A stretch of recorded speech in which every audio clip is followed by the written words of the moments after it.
الحمد لله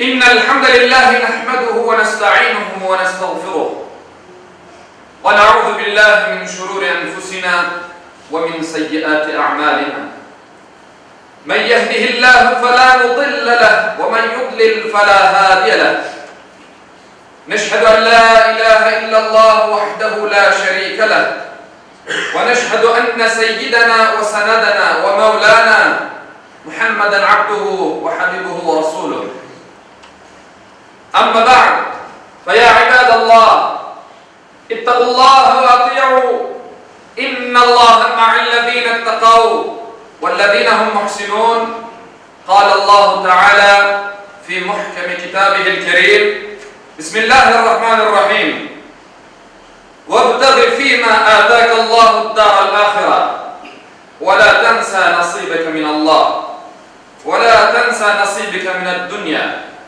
صدق الله العظيم. Saygılı ve muhterem Müslümanlar, bugünkü hutbemizde dünya ve ahiretinin gerçekleri hakkında söz yürütecekmiş inşallah.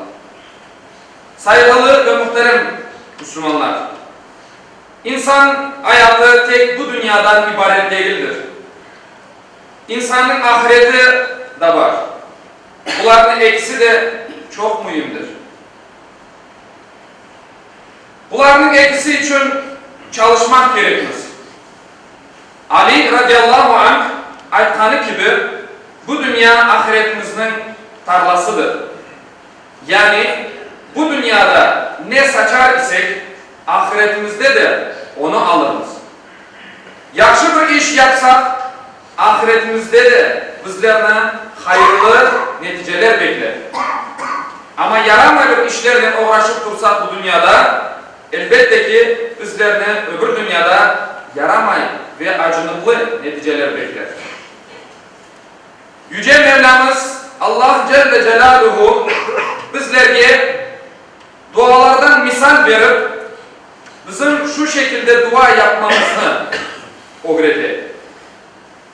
Ey Rabbimiz, bizlerge hem dünyada hem ahirette yaxşılıklar ver. Bakara suresi 201. ayet. Bizim için hem dünyada hem ahirette yaxşılık yaz. Araf suresi 156. ayeti. Biz bu dualarını namazlarımızda ve dualarımızda daima okuyunuz.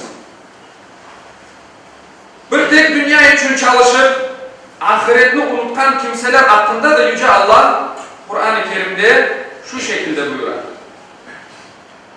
Adamlardan öyle kimseler var ki onlar böyle aytalar. Ey Rabbim, bizlerge dünyada ver, dünya nimetlerini ver. Böyle kimselerinin ahirette nasibi de yoktur diye Allah Teala Bakara suresinin 200. ayetinde. Dünya hayatını istegenge Rabbimiz dünyanın, ahiret saadetini istegenlerge de ahiretli verir. Ama ahiretini kazanmak için bu dünyada yaşamak ve dünyanın kıyıncılıklarına katlanıp sabır etmek şarttır. Çünkü ahiretini kolay kolay hiç kimse kazanıp olamaz. Saygılı ve muhterem cemaat, Peygamber Efendimiz sallallahu aleyhi ve sellem bu hakikatini şu şekilde bizlerge ifade etti. Dünya bir tarladır. Allah sizlerge onu verecek ve ne yapacağınızga da bakacaktır. Dünya pek tatlıdır diye Peygamberimiz. Herkes dünyadan nasibini alır. Kimisi daha az, kimisi daha çok. Ama herkesin sınavı var. Alkan o nimetlerge yapışacak mı? Yoksa küçük yetkeni kadar başkalarına yardım edecek mi? Deyip Allah Teala cümlemizini sınavlayın. Peygamberimizin evinde kimerde birkaç gün aş tapılmaydı. Kimerde altın ve gümüşlerle taşıp kolaydı. Ama Peygamberimiz Aleyhisselatü Vesselam hiçbir vakit bu baylıklara yürek vermedi. Adamlara tepeden bakmadı. Saygılar Müslümanlar. Bu hakikatini de Peygamberimiz gene de hadis-i şerifinde bizlerge şu şekilde ifade etti. Yanımda Uhud dağı kadar altınım olsa 3 gün içinde olanı dağıtıp bir parçasını bile yanımda kalmasına razı olmam diye buyuruyor Peygamberimiz. Bu hadis ve ayetler bizlerge malımız ve baylıklarımızın yürekte değil de cebimizde olması gerek olan hakkında. Ama bu mallar olmasa verilecek bir şey de olmaz. Bunun için Müslüman bir insan hem dünya hem ahireti için daima çalışması gerekir. İkisi arasında bir denge kurmak gerekir. İkisine de emniyet vermek gerekir. Peygamberimiz de sallallahu aleyhi ve sellem bunu şöyle ifade etti. Asıl da olmayacak gibi dünya için çalış, yarın ölecek kimse gibi dünyaya bağlanma. Hutbemin başında okulan ayetinden hutbemi bitireyim inşallah. Allah Teala Kur'an'da diyor ki Allah sana vergenlerinden ahiret için çalış. Ama dünyadaki nasibini de unutma. Allah Teala cümlemizde her iki dünya için gayret etken, çalışkan, dünya malına bağlanıp da ahiretini unutkan kimselerden eylemesin.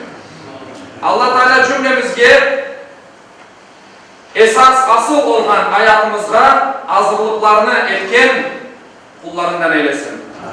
Ela inne ahsenel kelam ve abdalın nizam kelamullahil melikil azizil allam kema kâlallahu tebâreke ve teâlâ fil kelam ve izâ kuri'al Kur'an fastemi'u leh ve ansitu leallekum turhamun. Euzu billahi mineşşeytanirracim. Bismillahirrahmanirrahim. İnned dîne indallâhil islam. Sadakallâhul azîm.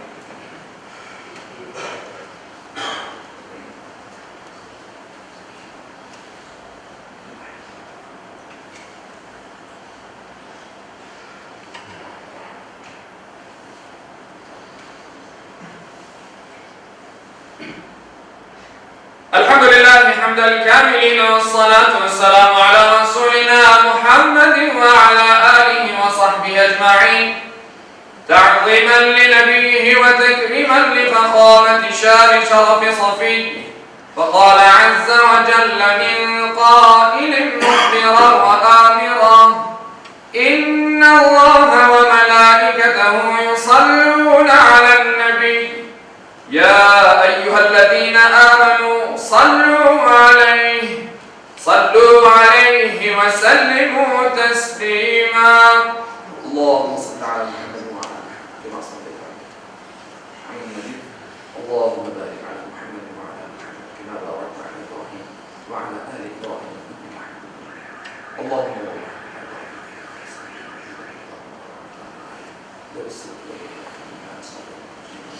إلى يوم الجزاء وعن كافة المؤمنين والمسلمين والمسلمات الأحياء بفضلك ورحمتك إنك سميع قريب مجيب الدعوات.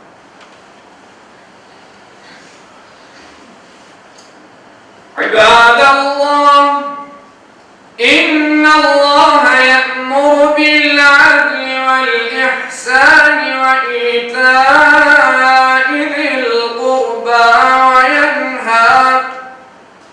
وينهى عن الفحشاء والمنكر والبغي يعظكم لعلكم تذكرون ولذكر الله أكبر والله يعلم ما تصنعون.